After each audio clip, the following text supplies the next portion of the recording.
Ayan guys, welcome back po muli dito po sa ating pong Mounting Channel. Ayan, ang ating pong panonoorin ngayon mga kababayan ay ito pong mga naging kalaban ni Alex Ayala dito po sa Mubadala Open 2026 or Washington DC mga kababayan.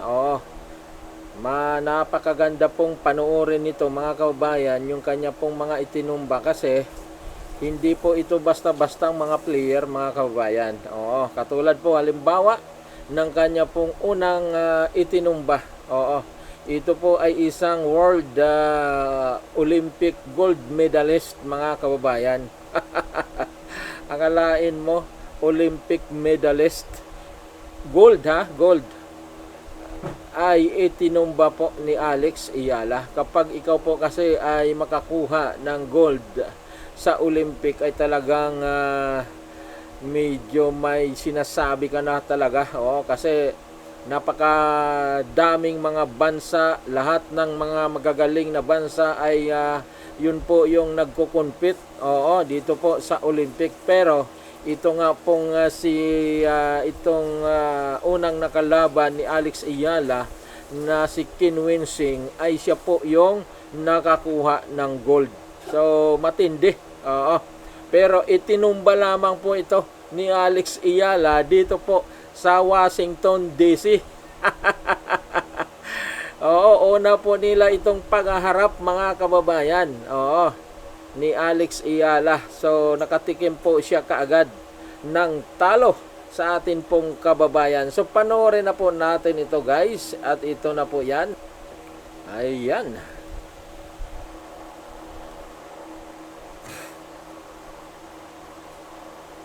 So nauna dito si Alex Ayala 30-15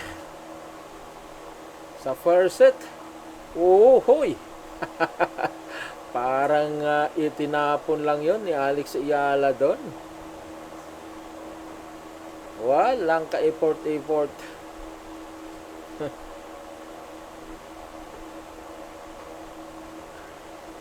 Ayan. Makukuha yan ni Alex. Dali ka dyan. Uy! Si Alex pala yung nadali doon. Ayan, 3-3 guys ang score.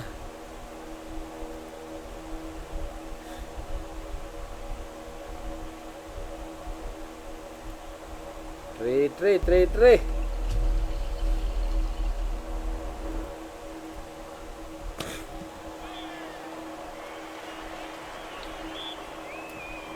Ayun, no?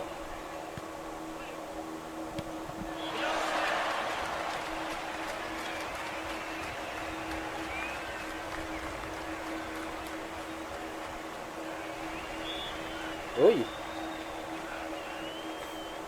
Ang ganda panoorin guys kapag mga magagaling yung naglalaban. Bawat palo nila kailangan nakatutok yung mata .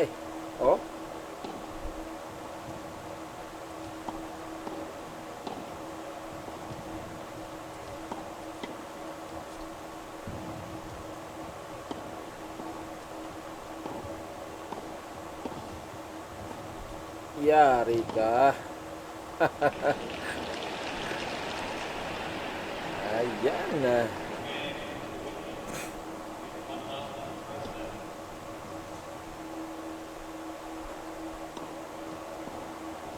Ayan. Dali. Ayan talagang kantong-kanto yun.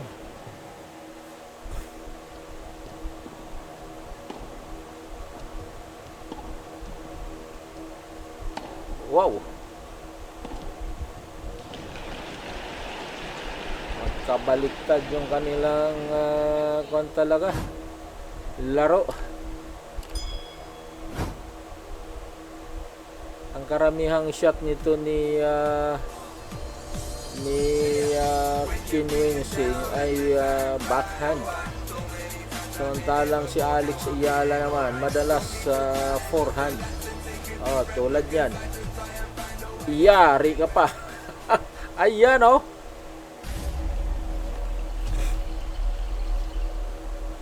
Ayan, umabot sila dito ng third set guys kasi nga natalo si Alex Ayala dito sa first set. Doon lang po siya bumawi sa second set. So ito, deciding set po ito. 2-0. Lumalamang yung ating kababayan dito. Ayan.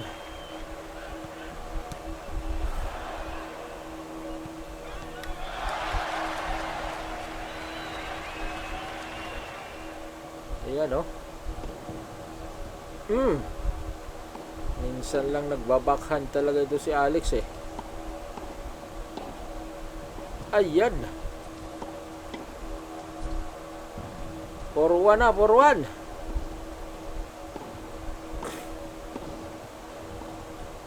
Yari ka, yan oh. Uy! Slice shot ni Alex. Ang galing.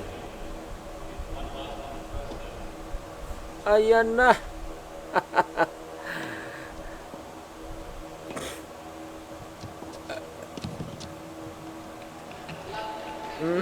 Counted yun. 5-1. Dali ka ngayon. Ayan na.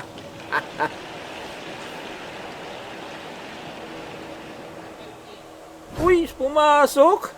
Ayun, pumasok uli. Ayun lang.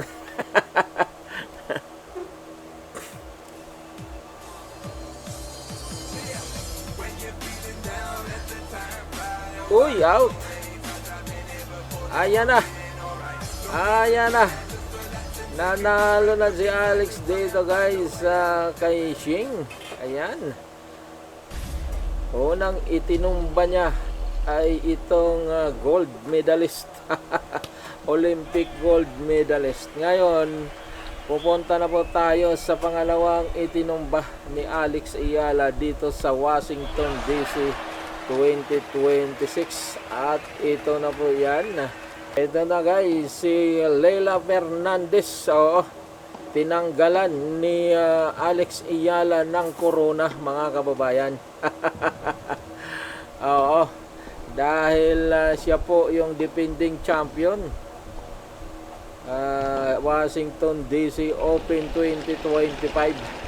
Pero ito po ay dinitron ni Alex Ayala, mga kababayan. So ito na po yan. Panoorin na po natin. Ayan, si Leila Fernandez, mga kababayan ko. Dali lang ha.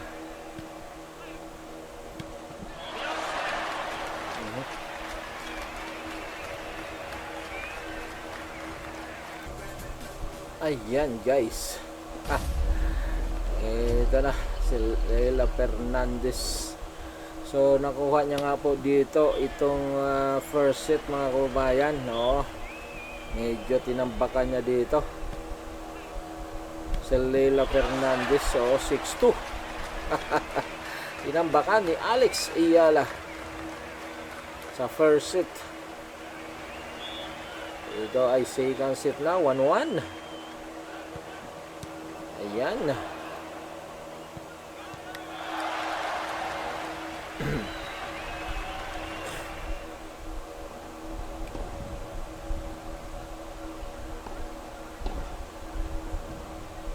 Ayan oh. Kukunin ni Alex yan. Ayan oh, tinapo na lang.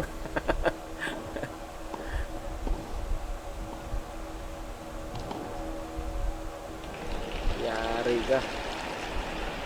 Parehas pa sila ng uniform, kulay kulay green.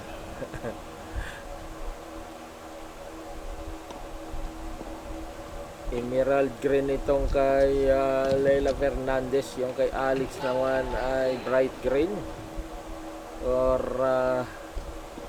grass green. Apple green pala, apple green. Ayan oh.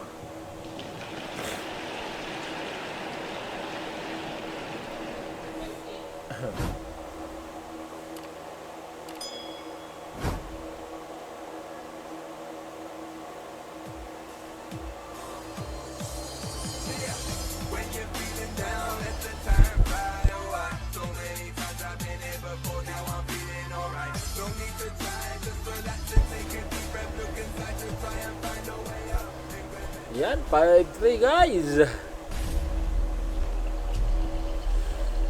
Dating 5-1 yan. Hinabol lang ni Alex Ayala. Kalain mo 5-1, nahabol pa siya ni Alex. So ito yung napakalaking kamalasan. Kumbaga. Kalain mo 5-1 na, 5 ka na, isa na lang. Nahabol ka pa. Ayan na. Ayan, 5-4 na oh. Dumidikit ng dumidikit si Alex. Ayan na. Ayan pa, nakuha pa ni Alex uli. Ayan oh. Grabe, ayan, 6-5 na. Lamang na dito si Alex Ayala.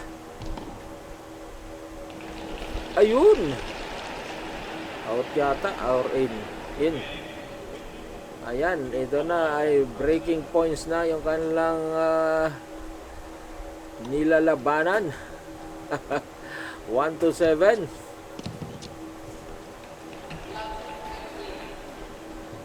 Ayan na. Uy. Masyadong nadikit doon si Alex sa net.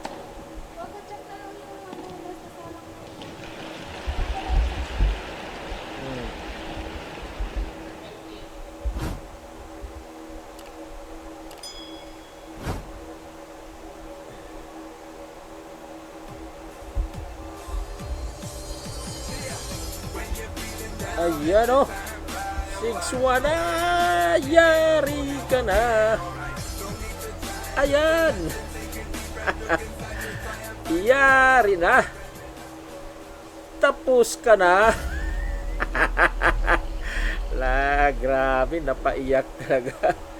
Gustong umiyak ni Alex Ayala eh. Kasi unang-una nakabawi siya rito. Tinalo siya kasi nito nung una nilang laban sa grass court. At dito, ayan. Talagang antalim ng tingin ni Alex Ayala dito, guys. Oo. So ngayon, pupunta na po tayo sa huli niya pong nabiktima. Bago po siya dito umabot sa semifinals round, mga kababayan. Oo. So siya po ngayon ay nasa semifinals na. Ang makakalaban niya nga po sa semifinals ay si Naomi Osaka, mga kababayan. Isang Japanese, oo, nasikat din po, mga kababayan, itong si Naomi Osaka. Pero bago po natin yun mapapanood, ay kailangan maglaro po muna sila.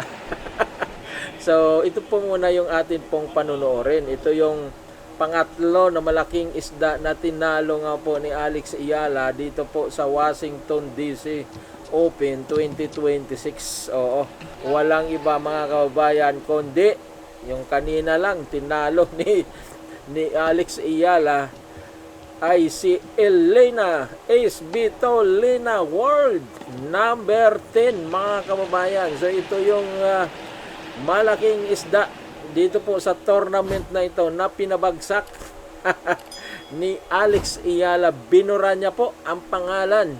Kaya nga pwede nating tawagin itong si Alex Ayala na the eraser head. The eraser. Ayan. Talaga naman. So ito na po yan.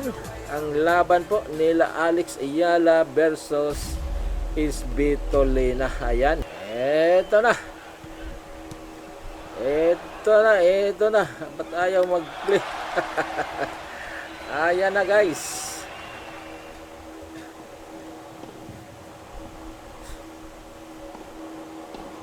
Ayan na, oh.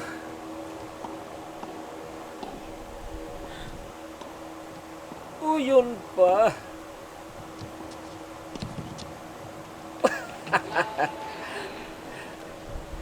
Nakuan doon si Alex na wrong way. Ayan oh, na wrong way din siya. All three.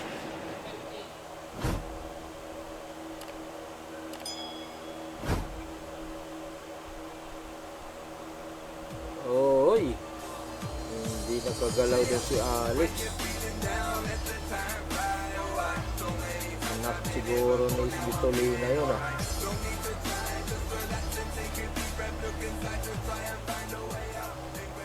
Ayan na.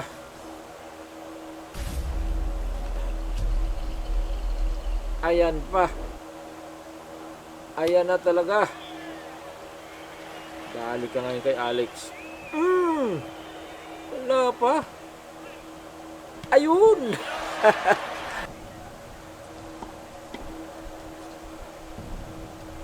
Ayan na. Ang ganda ng ngiti ni Alex Ayala dito. Oo. Kasi nadalawahan niya na itong si Svitolina.